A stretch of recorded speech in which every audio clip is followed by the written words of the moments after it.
Hey everyone, it's Wolfgang. I want to talk about the risks of investing in commercial real estate. I've got a background in real estate, I've got a background in technology, I have a background in finance. And so I cover those three topic areas. This is real estate, and in particular, this is business commercial real estate. I talk about commercial rental property in some videos too, but this is about commercial business real estate, not commercial residential. This is commercial business real estate. So here's what's going on in commercial business real estate. The work from home trend, we all know about that.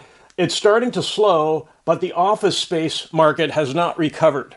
There are still a lot of companies that are allowing work from home, and the occupancy of commercial office space is at an all-time low.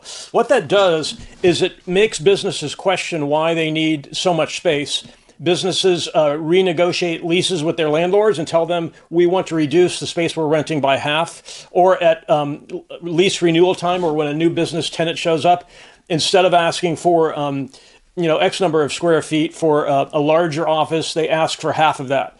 So occupancy of commercial office buildings is at an all-time low. This is from the Babylon Bee. It's a satire website. Federal workers are concerned that returning to the office will interfere with them not working. Just a little bit of satire from the Babylon Bee. So, and that's kind of why the work from home trend is kind of slowing down a little bit. Some businesses are concerned about, productivity. When people are in the office, maybe they're more productive. And okay, so there's kind of three types of business commercial real estate. First one is for trades businesses like auto repair, plumbers, kitchen cabinet makers, those kind of things. People who create granite countertops for kitchens and stuff. And then there's retail store, business commercial real estate. And then there's office property, office buildings, and medical dental. So there's a lot of variety in business commercial real estate. And if you're thinking about investing in that space, it really pays to know the market, the local market, and the area. Because of the work from home trend, maybe office space is not the best investment at this time, but that obviously that can change. So some of the risks about this type of real estate, investing in it. The first one is the business cycle, the risk of a downturn in the economy. When the economy sort of goes south, some businesses go out of business, right? And so they no longer need their space. In the past several years, the economy has been soft. It's starting to recover, but this has not helped owners and investors of business commercial real estate. The downturn in the business cycle. Owners, to combat this, investors should have working capital reserves. In other words, you've got to keep cash on the sidelines to meet your debt service in the downturn, to be able to pay on the loans, even when you lose tenants because they go out of business. So this kind of thing, losing a business customer occurs at the worst possible time, because if you lose one tenant in a commercial real estate property, in a downturn, it's much, much harder to find a new tenant. So business tenants do go out of business sometimes, and it's hard to find new business tenants in a downturn. Having working capital reserves, having deep pockets, deep reserves, helps to mitigate that risk. But I want to point something out here. Compare this issue, losing tenants in a downturn, to residential property, residential commercial property. Renters do not go out of business, right? You still need a home when there's a soft economy. So commercial rental property, commercial residential, is less exposed to this risk, the business cycle downturn, because people tend to stay in their homes even when the work. Because usually what happens is this. One spouse will lose their job for a while because it'll take some time to get another job, and the other spouse still has a job. So, unless there's like a massive crash, like a depression, or like in the 2008, 2009 crash, most of the time with residential, there's usually at least one member of the family who's still earning an income. That's the good thing about residential commercial property. Renters don't go out of business. So I wanted to give an example of what can happen with commercial residential property. And by the way, I knew someone in California who made it big, who hit it big in Silicon Valley with a high-tech company. He invested a huge portion of his cash in commercial property right before the 2008, 2009 crash. He lost most of the wealth he had gained from his high-tech success. That taught me a lesson. That made me quite alert about the difference between residential and commercial property. So he lost a fortune investing in commercial property because in 2008 and 9, people just did not need. So many businesses failed. There was just a very low demand for commercial business property. So this is sort of like the same sort of situation. The Ameriprise office tower in Minneapolis. In 2016, it sold for $200 million. So like 9 years ago, it sold for $200 million.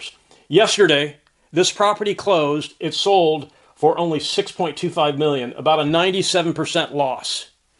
And the owner of this property, the people who bought it in 2016 for $200 million, they lost all their investment. And the bank took the property back because they stopped paying on the loan. When the value of the building just drops because there's just not enough tenants to meet the debt service. The work from home is part of that. The bad economy is another part of that. Losing this kind of money on a loan, the bank has to get that off their books, right? That property has to be gotten off their books. So they're just willing to give it away. I mean, that's giving it away from $200 million to $6.25 million, a 97% loss. The bank took the majority of the hit on that sale. So, and by the way, this kind of thing is happening in other parts of the country, not just in Minneapolis. Right now, office vacancy throughout the U.S. is about 33%. That's very high. That's 3 times normal. Normally, office vacancy is right around 12%, plus or minus. So we've got a massive office vacancy problem in this country.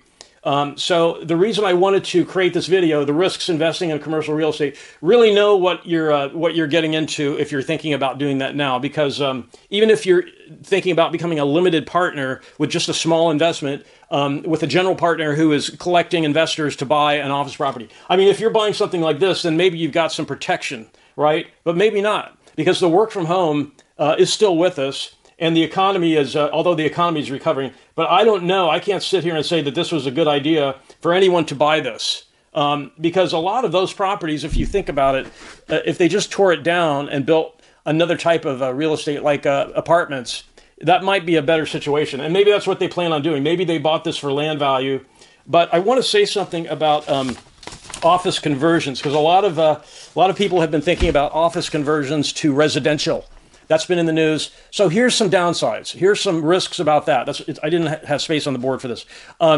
Converting an office tower into a residential tower is a huge deal because the office building, the office tower was not built with residential type of plumbing, right? There's just not enough bathrooms, not enough kitchens. So huge investment has to go into an office to residential conversion. And the outcome is the rents are going to have to be very high for that conversion to pencil out. For someone to buy a property like this and say, I'm going to turn that into a residential tower, it's probably not feasible. It probably needs to be torn down and start over because the cost to put in all the right kind of residential plumbing, enough bathrooms, enough kitchens, all that stuff, it's probably cheaper just to tear the building down and start over. So you really want to think about, trying to get a great deal because the office market is soft. So you really want to think about that, the office to residential conversions.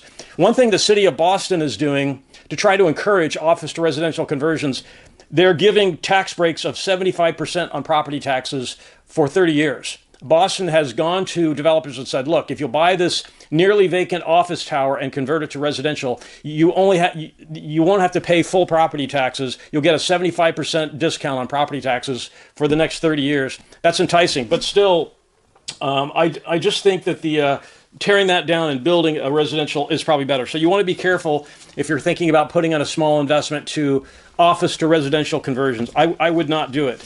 So another thing I wanted to say is, it's cool to dream big when you have goals, if you have real estate goals to own a lot of property. And there's this idea to dream big, but not with debt. So if you plan on scaling up and you plan on using debt, just be really cautious. If you're in residential commercial properties like apartment complexes, that's a little bit better. But even those properties have been going back to the bank over the past 4 years. A lot of them took out loans that were floating interest rate loans. And that's another thing I wanted to cover here is if you use debt to buy property like most of us do, If you're considering taking on a floating interest rate, a variable interest rate loan, do not do that. Don't do it. It's not worth it. The minimum fixed rate loan you should try for is 10 years. If you can get a 10-year fixed rate, because the business cycle is generally from 6 to 10 years. And so that way, if something bad happens during the 10-year ownership period, your loan payments don't change. People who bought property, commercial residential property in 2020 and 2021 and took out adjustable interest rate loans, at that time when they took the loan out, it was a good idea because interest rates, it was still the zero interest rate policy. But interest rates started spiking in 2022 and they just skyrocketed. So people who bought large properties in 2020 and 2021, a lot of those apartment complexes went back to the bank because the debt service coverage ratio was not met and they couldn't raise any more money. I covered that in one of my videos. If you look at my channel for DSCR, debt service coverage ratio, I have a video about what happened there. But what we do is we invest in residential mainly, although we've had opportunities to invest in commercial property, and some of it's quite tempting, especially if your market is good and you know the market is good. It can be very tempting if you find a good deal. So eventually the office market will recover because a lot of these properties, office buildings, are going to be torn down and replaced with residential. If the work from home thing actually does come to an end, the demand for office space will skyrocket and the smaller number of office towers will start climbing in value because a lot of them are now being converted to residential, being torn down, rebuilt as residential. There could be a shortage of office space because, let's face it, the population in the U.S. grows over time. Work from home may end at some point. A lot of existing office towers are being converted to residential or torn down and replaced with a residential tower. So in the future, there could become a shortage of office towers. So if you're thinking about getting into it, that's one thing to keep in mind. There's an opportunity there, but it's a little bit hard to predict. The work from home may be with us for it may stick around for a while, and we don't know. It's hard to predict. So if you have any questions about anything I covered here, please post in the comments, and I'll try to get to those. And I hope this helps someone. If you're thinking in the commercial business real estate space, I hope this helped you guys. And I really want to thank everyone for watching and have a great day.